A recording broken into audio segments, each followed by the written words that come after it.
नमस्कार विद्यार्थी मित्रांनो, मी अनिल स्वागत करतो तुमचं पुन्हा एकदा आपल्या यूट्यूब चॅनलवर.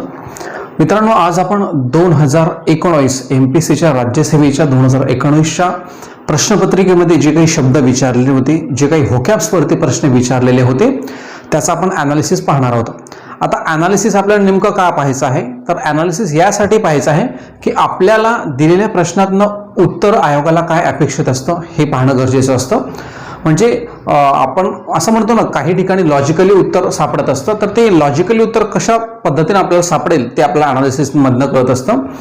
त्याचबरोबर ॲनालिसिसमध्ये आपल्यासाठी जे काही शब्द आयोगाने विचारलेले असतात ते शब्द पुन्हा पुन्हा रिपीट होत असतात आणि त्यातल्या त्यात जे शब्द पर्यायामध्ये असतात हे पर्यायी शब्द येणाऱ्या एक्झामसाठी आपल्याला पर्याय असतात. म्हणजे पर्यायामध्ये विचारलेले शब्द देखील आपल्याला कुठल्या ना कुठल्या येणाऱ्या आगामी एक्झाममध्ये विचारले जात असतात. म्हणजे उत्तरापर्यंत तर आपल्याला पोहोचायचंच आहे, पण जे पर्याय आहेत त्या पर्यायासंदर्भात आपल्याला डिटेलमध्ये इन्फॉर्मेशन माहिती असणे गरजेचे आहे. कारण यावरतीच ज्या अपकमिंग एक्झाम्स आहेत त्या एक्झाम्समध्ये प्रश्न हे रिपीट होऊ शकत असतात. तर दोन गोष्टी आहेत की लॉजिकली आपण कसं उत्तरापर्यंत पोहोचतो, किंवा आपल्याला एखादं उत्तराबद्दल किंवा एखाद्या शब्दांबद्दल इन्फॉर्मेशन माहिती जरी नसेल तरी सुद्धा आपण त्याचं उत्तर कशा पद्धतीनं काढू शकतो, आयोगाला नेमकं काय अपेक्षित आहे ते आपल्याला या ठिकाणी बघायचं आहे. तर आपण प्रश्न कसा टॅकल करायचा हे देखील आपण या ॲनालिसिसमधून शिकत असतो. आणि जे वेगवेगळे शब्द आपल्याला आयोग विचारतंय या शब्दांबद्दल आपल्याला माहिती होणं गरजेचं आहे, कारण हे शब्द आपल्याला पुन्हा पुन्हा रिपीट होत असतात. सुरुवात करूया आपण MPSC राज्यसेवा 2019च्या पेपर अनालिसिस बद्दल. आपण पाहतो व्होकॅब्सचा अनालिसिस. पहिला प्रश्न आहे विद्यार्थी मित्रांनो, the word closest in meaning to abscond are. म्हणजे ॲब्स्कॉन्ड हा जो शब्द आहे ह्या शब्दाच्या जवळपासचा मिनिंग असणारे जे शब्द आहेत ते आपल्याला खाली पर्यायातनं ओळखायचे आहे. The word closest in meaning to abscond म्हणजे ॲब्स्कॉन्ड या शब्दाशी संबंधित किंवा ॲब्स्कॉन्ड या शब्दाशी जवळपास मिळणारे किंवा आपण म्हणूया समानार्थी शब्द किंवा जवळपास त्याला जो अर्थ या ठिकाणी लागू होईल किंवा जवळपासचा मिनिंग असलेले जे शब्द आहेत ते या ठिकाणी आपल्याला ओळखायचे आहेत. आता पर्यायामध्ये आपल्याला 3 शब्द दिलेत आणि ह्या 3 शब्दांपैकी ॲब्स्कॉन्डशी रिलेटेड किंवा ॲब्स्कॉन्ड या शब्दाच्या जवळपास असणारे शब्द कोणते आपल्याला ते ओळखायचे आहेत. आता या ठिकाणी आपण जर पाहिलं तर ॲब्स्कॉन्ड हा शब्द आपल्याला थोडासा नवीन वाटेल. आता नवीन वाटेल म्हणजे शिकवणाऱ्यांसाठी नवीन आहे. ॲब्स्कॉन्डचा अर्थ जरी माहीत नसला तरी तो ॲब्स्कॉन्डचा अर्थ सर्च करणे, त्याच्या समानार्थी शब्द विरुद्ध अर्थी शब्द आपल्याला माहिती असणं गरजेचं आहे. त्या शब्दांचं या शब्दांशी काही रिलेशन आहे का, आणि आहे तर कशा पद्धतीने आहे, उत्तर कसं काढायचं आहे याबद्दल आपल्याला माहिती असणं गरजेचं आहे. आता याआधी आपण ॲब्स्कॉन्ड या शब्दाचा अर्थ करून शोधूया किंवा आपण समजून घेऊया.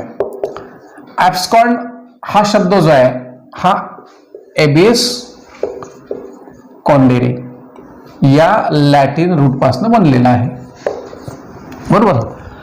ॲब्स्कॉन्ड, एबियस आणि कॉन्डेरे असा हा लॅटिन रूट आहे. एबियसचा अर्थ दूर किंवा लांब असा होत असतो, दूर किंवा लांब असा होत असतो. आणि कॉन्डेरेचा अर्थ पळून जाणे, निघून जाणे किंवा लांब जाणे याशी संबंधित आहे. आधी आपण शब्दाची फोड करून गेली, ॲब्स्कॉन्डेरे. ॲब्स्कॉन्ड या शब्दाची फोड आपण केली एबियस कॉन्डेरे. हा लॅटिन रूट आहे. एबियस या प्रिफिक्सचा अर्थ होतो दूर किंवा लांब, आणि कॉन्डेरे या रूटचा अर्थ होतो पळून जाणे किंवा निघून जाणे किंवा लांब जाणे. आता पळून जाण्याशी संबंधित, निघून जाण्याशी संबंधित, दूर जाण्याशी संबंधित किंवा एक्झिट घेण्याशी संबंधित किंवा एस्कॅप करण्याशी संबंधित आपल्याला ह्या 3 शब्दांबद्दल पाहायचं आहे की या 3 शब्दांशी कोणता शब्द या ठिकाणी रिलेट करतो आहे. आता पहिला शब्द या ठिकाणी दिलेला आहे रिट्रीट, दुसरा दिलेला आहे डिकॅम्प आणि तिसरा दिलेला आहे ॲब्सॉल्व. आता याच्यात नेमके कोणते शब्द आहेत ते आपल्याला पाहायचे आहे. आता पहिला शब्द आहे रिट्रीट. रिट्रीटचा अर्थ होतो विद्यार्थी मित्रांनो माघारी जाणे किंवा पळून जाणे. आता री हा प्रेफिक्स जर तुम्हाला माहिती असेल तर रीचा अर्थ काय होतो, पुन्हा. रीचा अर्थ काय होतो, पुन्हा, बरोबर.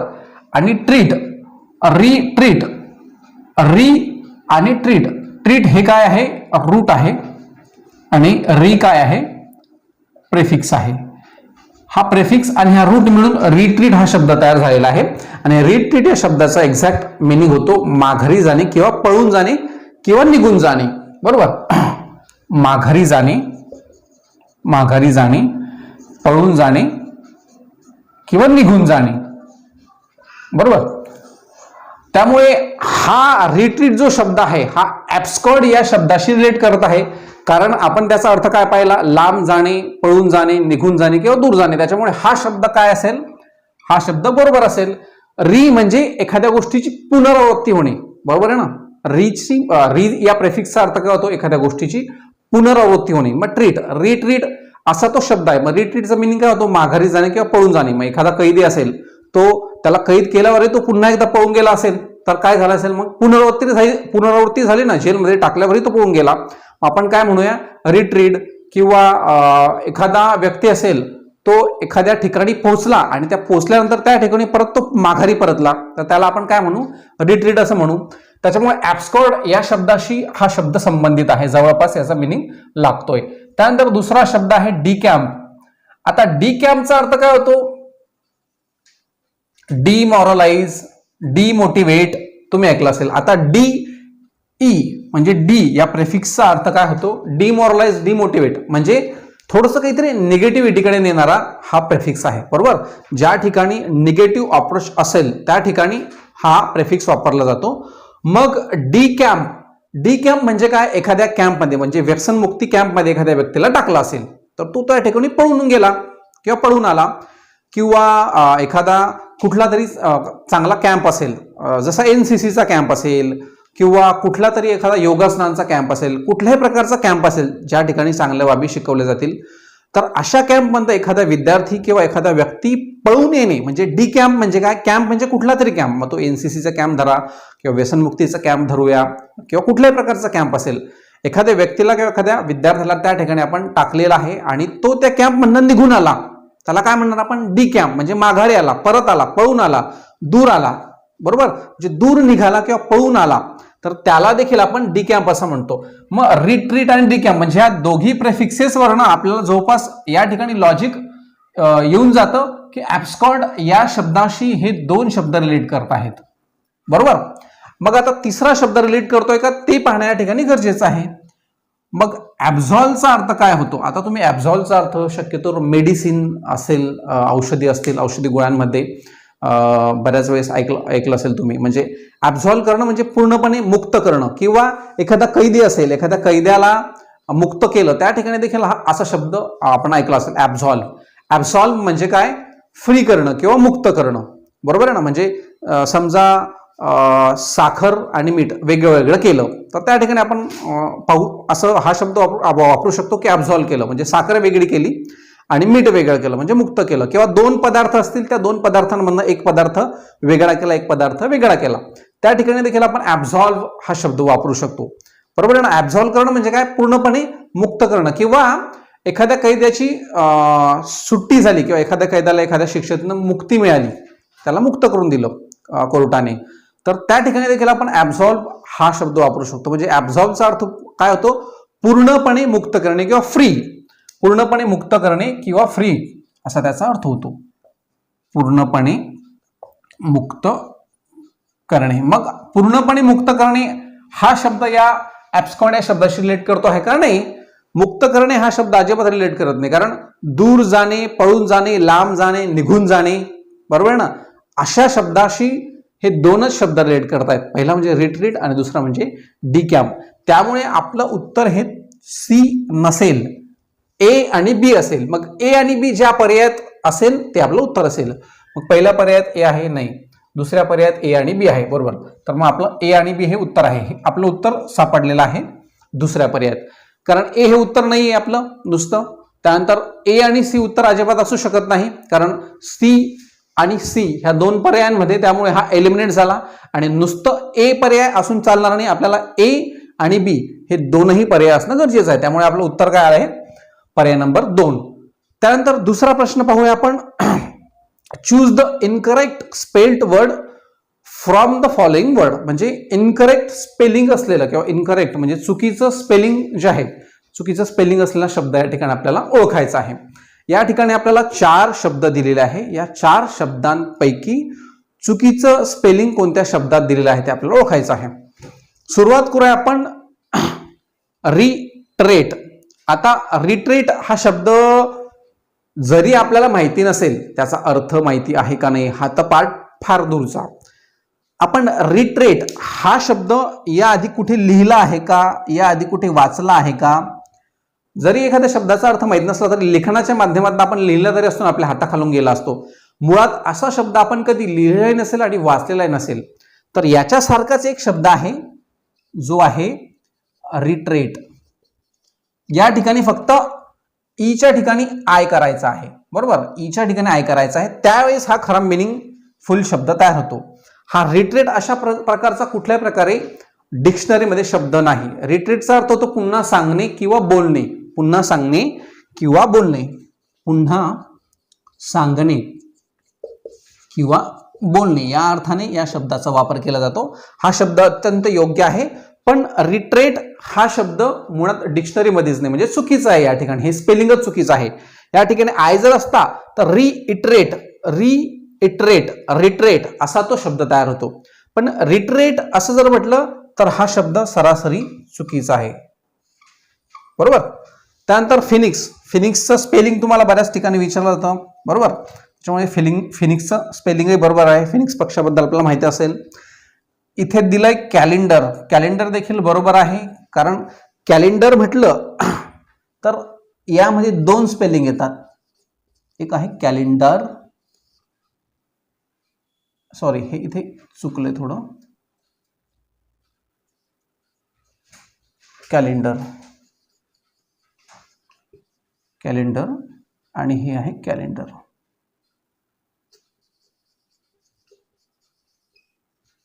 बरोबर. आता हे दोघही स्पेलिंग मुळात बरोबर आहे. म्हणजे कॅलेंडर या शब्दाचा अर्थ होतो एखादं असं मशीन ज्यातनं आपण म्हणूया की वरती गोल राऊंड असलेलं मशीन आहे, खालीही गोल राऊंड असलेलं मशीन आहे आणि त्याच्यामधून काहीतरी प्रिंट निघताय. जसं प्रिंटिंग प्रेसला मशीन असतं ज्यातनं कागद निघत असतात, पेपर छपाई वगैरे, किंवा एखादा सुती कापड बनत असेल तर वरती गोल राऊंड असणार, खाली गोल राऊंड असणार आणि त्यातनं सुती कापड बाहेर पडत असतो. अशा स्वरूपाचं मशीन ज्याला आपण कॅलेंडर असं म्हणतो, किंवा छपाई टाईपच्या मशीन सारखं मशीन, तर त्या प्रकारचं मशीन त्याला आपण कॅलेंडर असं म्हणतो फक्त. आणि शेवटचा पर्याय जो आहे तो आहे ऑनवी, किंवा आपण त्याला इनोई. आपण जनरली त्याचं प्रोनाउन्सिएशन इनोई असं म्हणत असतो, पण त्याचा प्रोनाउन्सिएशन ऑनवी असं आहे, बरोबर. आता ऑनवी हा देखील आयोगाचा एक आवडता शब्द आहे. हा बऱ्याच ठिकाणी रिपीट झालेला आहे, बऱ्याच एक्झामला. आणि या 2 शब्दांबद्दलही 100% तुम्हाला येणाऱ्या एक्झाममध्ये परत विचारू शकतं, कारण कन्फ्यूज करणारे शब्द आहेत, बरोबर. फिनिक्स बद्दलही विचारलेलं आहे, पुन्हा पुन्हा रिपीट होणारा शब्द आहे. ऑनवी तर 2-3 वेळेस रिपीट झालेला आहे. तर ऑनवीचा अर्थ काय होतो असं तुम्हाला माहिती असणं गरजेचं आहे. या ठिकाणी ऑनवीचा अर्थ होतो बोर होणे. ऑनवीचा अर्थ होतो बोर होणे. आता इनोई किंवा ऑनवी, ENNUI, ऑनवी हा देखील शब्द आहेच. त्यानंतर कॅलेंडर हा देखील शब्द आहे आणि फिनिक्स हा देखील शब्द आहे, फक्त पहिला शब्द नाहीये. त्यामुळे यामध्ये मिसस्पेल्ड हे कोणतं आहे? रिट्रेट आहे. रिट्रेट हे मिसस्पेल्ड आहे. बाकी 3ही जे शब्द आहेत ते अगदी बरोबर आहे, त्यामध्ये कुठल्याही प्रकारची मिस्टेक नाहीये. तर अशा स्वरूपातले 2 प्रश्न आहेत. अजून काही प्रश्न आहेत ते देखील आपल्याला पाहायचे आहेत. आता पुढचे 2 प्रश्न पाहूया. पुढचा प्रश्न आहे मॅच द पेयर्स. म्हणजे या ठिकाणी आपल्याला जोड्या लावायच्या आहे. 4 शब्द दिलेले आहेत ज्याला आपण वन वर्ड सबस्टिट्यूशन असं म्हणतो. या 4 शब्दांचे 4 इकडे मिनिंग दिलेले आहेत आणि त्याच्या आपल्याला जोड्या लावायच्या आहे.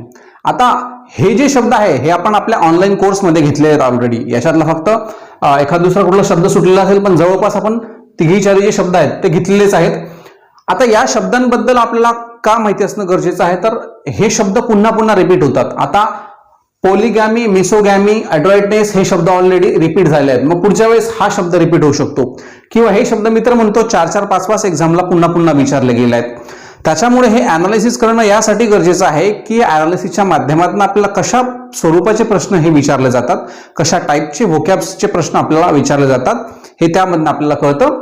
आणि त्याचबरोबर अनालिसिसच्या माध्यमातून आपल्याला प्रश्नाचं उत्तर कसं काढायचं आहे, प्रश्न कसा टॅकल करायचा आहे हे देखील निश्चितपणे लक्षात येतं. सुरुवात करूया. पहिला शब्द आहे पोलिगॅमी. आता पोलीचा अर्थ काय होतो मी तुम्हाला याच्या आधी सांगितलं होतं की पोलीचा अर्थ होतो अनेक मराठीमध्ये किंवा काय होतो मेनी. आता पोली हा एक प्रेफिक्स आहे आणि गॅमी किंवा गॅमॉस, गॅमी किंवा गॅमॉस याचा अर्थ कशाशी होतो लग्नाशी होतो. कशाशी होतो लग्नाशी. आता आपण पोलिगॅमी, मोनोगॅमी, मिसोगॅमी बरोबर आहे ना हे शब्द पाहिले होते. गॅमी गॅमॉस याचा अर्थ काय होतो लग्नाशी संबंधित असतो किंवा लग्नाशी याला रिलेट करायचं असतं. मग या रूटचा अर्थ लग्न होतो आणि या पोलीचा अर्थ अनेक किंवा मेनी असा होतो. मग पोलिगॅमीचा अर्थ काय होणार की अनेक लग्न किंवा अनेक लग्न पद्धती किंवा असा कोणीतरी व्यक्ती असेल की ज्यानं एकापेक्षा जास्त बायका केलेल्या असतील बरोबर आहे ना किंवा एकापेक्षा जास्त लग्न केले असतील. मग हा शब्द आपण या ठिकाणी फोडून पाहिला, याची फोड केली. पोलीचा अर्थ या पोली प्रिफिक्सचा अर्थ मेनी असा होतो किंवा अनेक असा होतो आणि गॅमीचं लग्न असं होतं. मग पोलिगॅमीचा अर्थ या ठिकाणी शोधायचा आहे. Devotion to lonely and austere life अजिबात नाही. स्किल क्लेव्हरनेस हा देखील या ठिकाणी मॅच होत नाही. Custom in with one man has many wife's, one man has many wife's हा या ठिकाणी निश्चितपणे मॅच होत आहे. कारण वन मॅन म्हणजे एका माणसाच्या एकापेक्षा अनेक पत्नी असणं. आपण काय पाहिलं प्रेफिक्स मेनी, पोलीचा अर्थ काय होतो मेनी आणि गॅमसचा अर्थ किंवा गॅमीचा अर्थ काय होतो लग्न. म्हणजे असा व्यक्ती ज्याचं एकापेक्षा जास्त लग्न झाले आहे, 4 बायका 5 बायका एकापेक्षा जास्त लग्न होणारा व्यक्ती ज्याला आपण काय म्हणतो पोलिगॅमस असं म्हणतो किंवा पोलिगॅमी असं म्हणतो. तर मग या ठिकाणी तिसरी जोडी इथे मॅच होत आहे.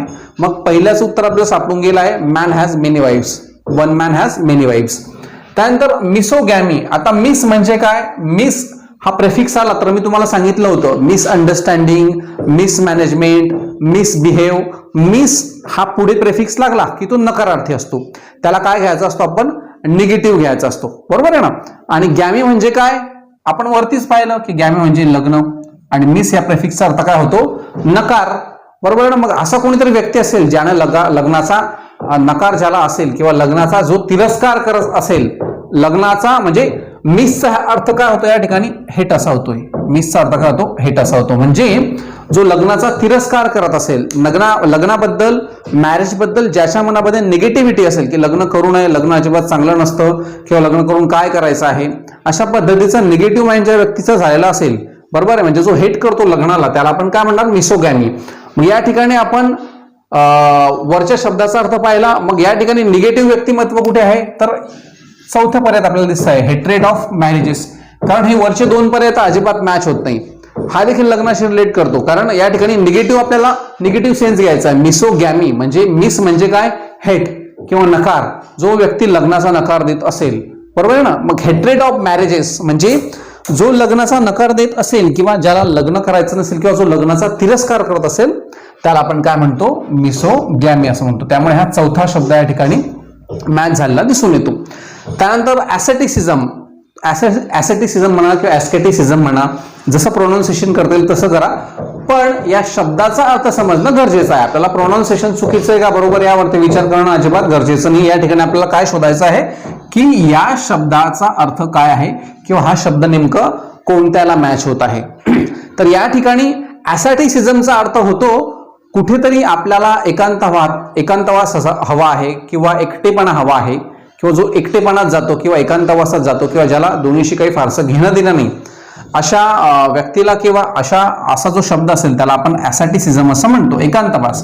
मग या ठिकाणी एकांतवासाला हा शब्द मॅच होतोय. Devotion of lonely and austere life म्हणजे लोनली म्हणजे काय एकटेपणा किंवा एकांतवास. त्यामुळे या शब्दाचा अर्थ या ठिकाणी मॅच होत आहे. आणि ऍड्रॉइटनेस ला आपण काय म्हणतो स्किल क्लेव्हरनेस म्हणजे स्किलफुल पर्सन किंवा स्किल क्लेव्हरनेस ज्याला आपण ऍड्रॉइटनेस असं म्हणत असतो. त्यामुळे हा शब्द या ठिकाणी मॅच होतोय. आता विद्यार्थी मित्रांनो तुम्हाला फक्त पोलिगॅमी आणि मिसोगॅमी या 2 शब्दांचे अर्थ जरी माहिती असते तरी सुद्धा तुमचं उत्तर हे बरोबर आलं असतं. आणि ऍड्रॉइटनेस किंवा ऍसेटिसिझम या 2 शब्दांपैकी जर एका शब्दाचा अर्थ माहित असता तरी सुद्धा तुमचं उत्तर बरोबर आलं असतं. प्रश्न अशा स्वरूपातच सेट केलेले असतात इंग्रजीचे किंवा शब्दधनाचे, ज्यामध्ये तुम्हाला 4 शब्दांपैकी साधारणतः 1 शब्द किंवा 2 शब्दांचे मिनिंग जरी माहिती असले तरी तुम्हाला उत्तर टॅकल करता येतं. कारण आयोगाला तुम्हाला त्या ठिकाणी वरवर तुमचं नॉलेज चेक करायचं आहे. त्यात त्यातल्या त्यात तुम्हाला सगळेच शब्द माहीत असणे गरजेचं आहे असं अजिबात नाही. म्हणजे भाषेचा तज्ज्ञ जरी असला किंवा इंग्रजीवरती चांगली कमांड असणारा व्यक्ती जरी असेल, ज्याचं आधीपासून इंग्रजी चांगलं आहे, अशा व्यक्तीला सुद्धा अशा शब्दांमध्ये अडचणी येत असतात. याचा अभ्यासच करावा लागतो. याचा एक पॅटर्न फिक्स असतो. त्या पॅटर्नच्या पलीकडे जाऊन आयोग आपल्याला प्रश्न विचारत नाही. आणि हा सगळा आयोगाचा जो पॅटर्न आहे, आयोगाने विचारलेले शब्द आहेत आणि जे विचारले जातील, नेमकं कोणतं स्ट्रक्चर आहे हे जर तुम्हाला सापडलं, म्हणजे आयोगाची नस जर आपल्याला पकडता आली, तर निश्चितपणे येणार प्रत्येक एक्झाममध्ये आपल्याला मार्क्स मिळतात. अलीकडेच सरळ सेवा आणि तलाठी किंवा इतर ज्या कुठल्या एक्झाम्स असतील, वर्ग 3च्या वर्ग 4च्या, या एक्झाममध्ये देखील आपल्याला शब्दधन या टॉपिकवरती खूप मोठ्या प्रमाणात भर दिलेला दिसून येतो. मुळात फक्त ग्रामरच विचारतात असं आहे काही नाही. बऱ्याच ठिकाणी 60-40 रेशो आहे, काही ठिकाणी 60-30चा रेशो आहे आणि काही ठिकाणी 50-50 रेशो आहे. म्हणजे 50% ग्रामर 50% शब्दधनावरती भर दिला आहे. त्यामुळे हा खूप अत्यंत महत्त्वाचा असा टॉपिक असतो. पुढचा प्रश्न पाहूया. पुढचं एडियम्स वरती प्रश्न विचारलेला आहे राज्यसेवेच्या 2019 एक्झाम मध्ये. Choose the correct meaning of the underline idioms. बरोबर आहे. आता अंडरलाइन केला एडियम्सचा करेक्ट मिनिंग आपल्याला ओळखायचा आहे. पाहूया आपण. When I entered the house everything was at 6s and 7. बघा, हा 6s and 7 किंवा 11th hour किंवा 50, 15 म्हणजे जे अंकांशी रिलेटेड काही एडियम्स आहेत, त्या अंकांशी रिलेटेड एडियम्स आपण पूर्णतः आपल्या ऑनलाईन कोर्समध्ये घेतलेले आहे. बरोबर. म्हणजे वेगवेगळे पॅटर्न्स आहेत एडियमचे देखील. त्या एडियमच्या पॅटर्न्समध्ये एखादा शब्द किंवा एखादं एडियम्स त्यात विचारलं जात असतं. तर हा जो एडियम्स आहे हा शब्दांशी किंवा अंकांशी रिलेटेड आहे. तर याचा अर्थ काय होतो? When I enter the house everything was at 6s and 7. ज्यावेळेस मी घरामध्ये प्रवेश केला त्यावेळेस सगळं काही अस्ताव्यस्त पडलेलं होतं. 6s and 7 at 6s and 7चा अर्थ काय होतो? अस्ताव्यस्त पडलेला असणं किंवा चुकीचा क्रम. चुकीचा क्रम म्हणजे व्यवस्थित नसणं. एखादी गोष्ट इकडचं तिकडे, तिकडचं इकडे किंवा अस्ताव्यस्त पडलेलं, ज्याला आपण चुकीचा क्रम असं म्हणतो. ॲट 6s and 7 असा त्याचा अर्थ होतो. म्हणजे एडियमचा जर तुम्हाला अर्थ माहित असेल तर त्यातनं तुम्हाला निश्चितपणे समजून जाणार की आपल्याला नेमकं उत्तर कोणतं असणार. बरोबर आहे ना? तर अस्ताव्यस्त पडलेलं असणं किंवा चुकीचा क्रम असणं, त्याचा मिनिंग आपल्याला या ठिकाणी खाली शोधायचं आहे. आता 4 पर्याय दिले आहेत. आपण उलट जाऊया. इन डार्कनेस म्हणजे अंधारात. ॲट 6s and 7 ला इन डार्कनेस मॅच करणार का? अजिबात नाही. म्हणजे अस्ताव्यस्त पडलेला आहे किंवा चुकीचा क्रम आहे. अंधारात पडलेला आहे का? नाही. तर मग हे मॅच होतच नाही. बरोबर. त्याच्यानंतर तिसरा पर्याय आहे इन ऑर्डर म्हणजे व्यवस्थित आहे का? इन ऑर्डर म्हणजे काय? अगदी व्यवस्थित रांगेत किंवा नीटनेटकं ठेवलेलं आहे. तर इन डार्कनेस मॅच होतो का? सॉरी, इन ऑर्डर मॅच होतं का? अजिबात नाही. इन ऑर्डर देखील मॅच होत नाही. त्याच्यानंतर इन डार्कनेस देखील मॅच होत नाही. नंतर दुसरं आहे इन ॲप्रोप्रिएट पोझिशन. ॲप्रोप्रिएट पोझिशनला तर अजिबात नाही, अस्ताव्यस्तच पडलेला आहे ना, त्यामुळे हे देखील मॅच होत नाही. त्यामुळे हा पर्याय देखील चुकीचा आहे. मग इन डिसऑर्डर म्हणजे व्यवस्थित नसणं. इन डिसऑर्डर म्हणजे काय? व्यवस्थित नसतं, अस्ताव्यस्त पडलेलं असणं किंवा चुकीचा क्रम म्हणजे कोणतीच गोष्ट ठिकाणावर नसणं, असंच काहीतरी कुठेतरी अस्ताव्यस्त पडलेला आहे किंवा चुकीचा क्रम आहे, त्याला आपण काय म्हणतो? At 6s and 7. त्यामुळे पहिला पर्याय जो आहे तो आपला बरोबर असणार. बाकीचं 3 पर्याय आपोआप एलिमिनेट होतात किंवा इन ऑर्डर मध्ये तर अजिबात येत नाही, इन ॲप्रोप्रिएट पोझिशन मध्ये अजिबात येत नाही आणि इन डार्कनेस तर मुळीच नाही. अशा स्वरूपात अत्यंत सोपं असं एडियम होतं. आता हे एडियम कुठूनही काही विचारतील असं अजिबात नसतं. त्याचा एक पॅटर्न ठरलेला आहे. त्याच्या पलीकडे जाऊन आयोग आपल्याला विचारत नसतं. मी असं तुम्हाला नेहमी सांगतो. आपल्या ऑनलाईन कोर्समध्ये अशा विविध पॅटर्न्सला अनुसरूनच आपण एडियम्स घेतल्या. अशा कुठे काहीही एडियम्स आपण घेतलेल्या नाही. क्रमशः काय घेतलं आपण? जर समजा कलरफुल एडियम्स असतील, बरोबर, ब्लू कलर, व्हाईट कलर, त्या कलरफुल एडियम्सचे पॅटर्न्स वेगळे, अंकांशी रिलेटेड जसं at 6s and 7, at 11th hour अशा स्वरूपाचे अंकांशी रिलेटेड शब्दांशी अंकांशी जे रिलेटेड काही एडियम्स आहेत ते देखील आपण घेतले आहे. म्हणजे त्याचे असं स्ट्रक्चर ठरलेलं असतं, पॅटर्न ठरलेला असतो. अशा स्वरूपात आपण या ठिकाणी घेतलेलं आहे कोर्समध्ये आपल्या. आणि या ऑनलाईन कोर्सचा तुम्हाला निश्चितपणे फायदा होणार. त्यासाठी तुम्ही आमचं ॲप डाउनलोड करा. येणाऱ्या एक्झाममध्ये तुमचा शब्दधनामधल्या कुठल्याही चॅप्टरवरचा एकही मार्क जाणार नाही. कारण साधारणतः 14 ते 15 प्रश्न, 14 ते 15 मार्क्स यावरती विचारले जात असतात. आणि जर STI आणि ASOची पोस्ट काढायची असेल तर त्यासाठी तुम्हाला इंग्लिशला स्कोर करणं गरजेचं आहे. PSI साठी तर तुम्हाला इंग्लिश ग्रामर आणि काही थोडेफार शब्द जरी तुम्हाला आलेत तरी त्यातनं तुमचं 15-16च्या आसपास स्कोर निघतं. पण तुम्हाला 30 प्रश्नांपैकी किंवा 30 मार्कांपैकी 20+ म्हणजे 25च्या आसपास जर स्कोर आला तर तुम्हाला निश्चितपणे STI आणि ASOची पोस्ट ही मिळत असते. तर अशा स्वरूपात आजचं हे सेशन होतं. आपण 4च प्रश्न घेतले. अजून याचा लेक्चर एक बाकी आहे. त्या लेक्चरमध्ये आपण घेणार खूप जास्त वेळ आपण यासाठी लावत आहोत, कारण हे समजवायला तुम्हाला एकदा मला लागतंय, कारण तुम्हाला समजल्यानंतर हे प्रश्न पुन्हा रिपीट होणार आहे. हे त्याचे नुसते उत्तर सांगणं गरजेचं नाही. या ठिकाणी तुमची अंडरस्टँडिंग तेव्हाच वाढणार ज्यावेळेस या ठिकाणी पेपरचं अनालिसिस केलं जाणार आहे, तुमचं विजन या ठिकाणी क्लिअर केलं जाणार आहे, तरच तुम्हाला निश्चितपणे मार्क्स मिळणार आहे. त्यासाठी आपण खूप जास्त वेळा प्रश्नांसाठी घेत आहोत. अजून काही 2019च्या पेपरमध्ये वर्ड्सशी म्हणजे व्होकॅबशी रिलेटेड जे काही प्रश्न आहेत ते आपण घेणार आहोत. पुन्हा एकदा अशाच एका लेक्चरमध्ये भेटूया. तोपर्यंत काळजी घ्या आणि हसत राहा.